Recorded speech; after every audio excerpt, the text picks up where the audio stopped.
The islands of Misool, scene of a modern miracle. Once, overfishing brought the marine world to the brink of collapse. Today, Misool is a paradise for animals and humans. This miracle is the work of Marit Miners.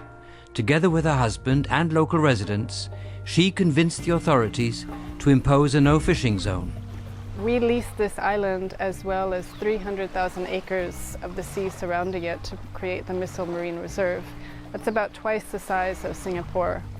And this area has been protected by our ranger patrol, and the result of their vigilance has been that there has been an average of 250% increase in biomass in the past 6 years. In some dive sites, it's been as much as a 700% recovery. At least twice a day, the Misool Ranger Patrol heads out to sea. The team of biologists, locals and soldiers tracks down illegal fishers in order to enforce the fishing ban. This area is no-take zone, so that any practical fishing are not allowed in here, but still a lot of fishermen that came here. They know already about the no-take zone, but they still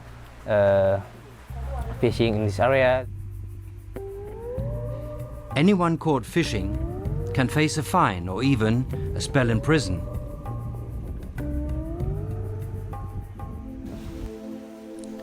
Marit and Andrew Miners have built a luxury diving resort on Misool. The proceeds go to finance the rangers and the protection of the area.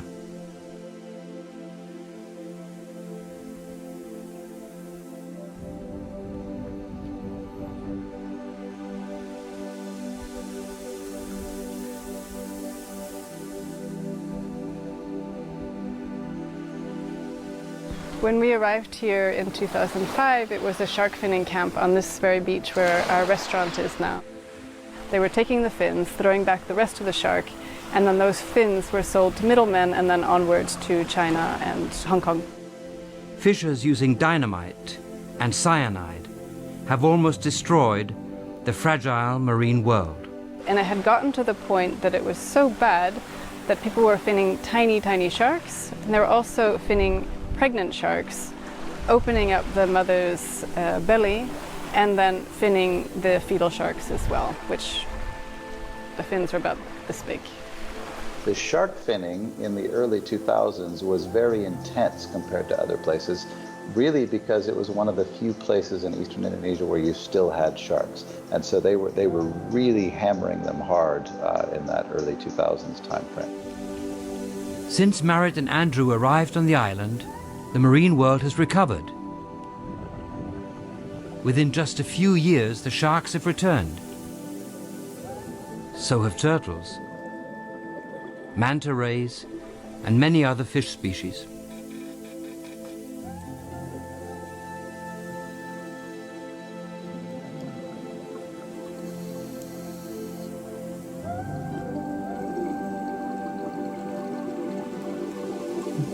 For me, diving is an affirmation of nature's abundance. Just seeing all of these countless different species and different shapes and different colors, which have all evolved under a completely different set of physical parameters than we humans have, it's such a privilege. Marit Miners wants her resort to have as little negative impact on the environment as possible. Most of the electricity is generated by solar panels. Sewage is filtered in so-called wastewater gardens. Recently, they have started to grow their own food. Instead of importing all of our vegetables from Sorong, which is the nearest town, about 165 kilometers away by sea, we've now started a hydroponics project. So we're growing things like lettuce and rucola, also herbs and edible flowers, which is great for the carbon footprint, but it also improves the quality of the meals we can serve to our guests. Staff members also try to sensibilize the guests. Almost every evening, there is a presentation on protecting the oceans in the diving center. The Misool Resort pays about $250,000 a year for the ranger patrols. Half of that money goes on fuel costs.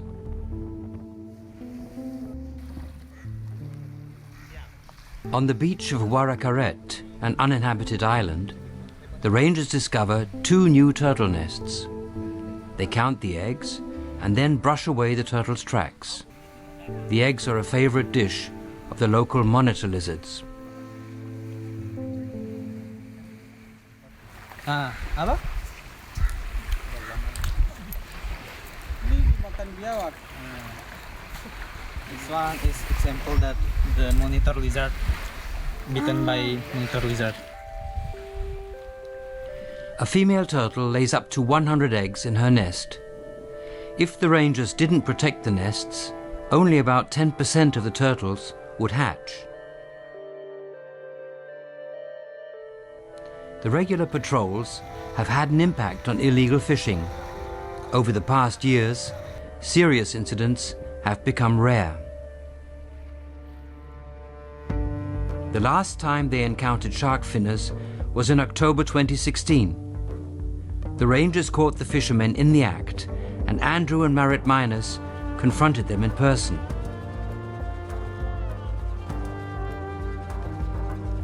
They were able to free several dozen sharks from the nets. But for most of the animals, help came too late. The rangers are really the unsung heroes of the reef. It's because these guys are out on the water every single day that we all get to dive and enjoy the beautiful reefs as they are. Like many coastal regions on our planet, Misool has a problem with the plastic waste that washes up on the beaches. Most of it comes from the harbour town of Sorong, 4 hours away by speedboat. There, waste is either burned, dumped in the jungle, or tipped into the rivers. In order to reduce the plastic pollution, Marit Miners and her husband founded the Sorong recycling project Bank Sampah in 2014.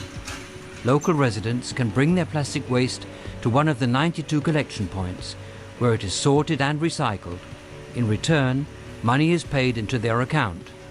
Per month they will get 50,000 until 100,000 rupiah. Because some of the family, they're not only collecting the waste that they produce, but they also collect the waste from maybe some kiosk around their house, or from the school, from other places. This works out at about €6 a month. That's a lot of money in this part of Indonesia, where the basic wage is €180 a month.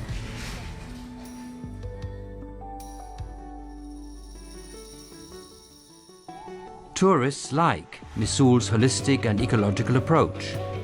The resort is booked out for over a year in advance. This leads to new dangers. The guests who finance the protection of the marine environment fly here from all around the world, from the USA, Europe, and Australia. Not only do they emit thousands of tons of CO2, too many divers can also destroy a dive site.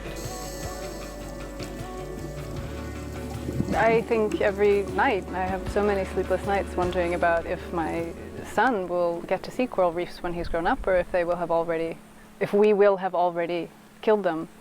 We have to either figure out a way to dramatically decrease the carbon footprint of travel, or we're going to have to just simply cut it back. Yeah, that's the elephant in the room when we talk about this.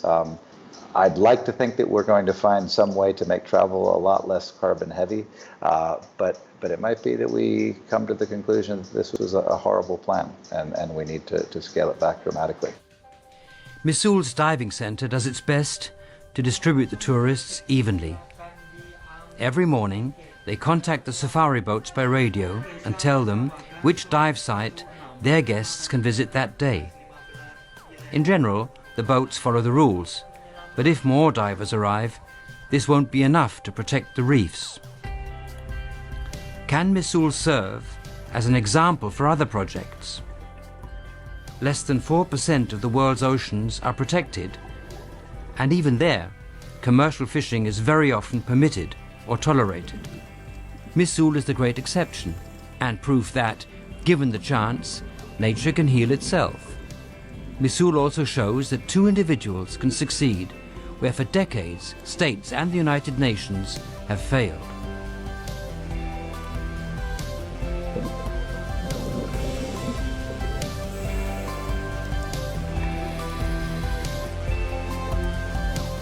I think that one person definitely can make a difference. I think also it's important to remember as a consumer that your dollars are really powerful, and where you choose to spend them does actually have an effect. So when people choose to support sustainable tourism and also sustainable economies, that actually does really make a difference. There are certainly moments when I think that we're fighting a battle that we're probably not going to win, but I think that it is every human's individual responsibility to leave things better than they found them.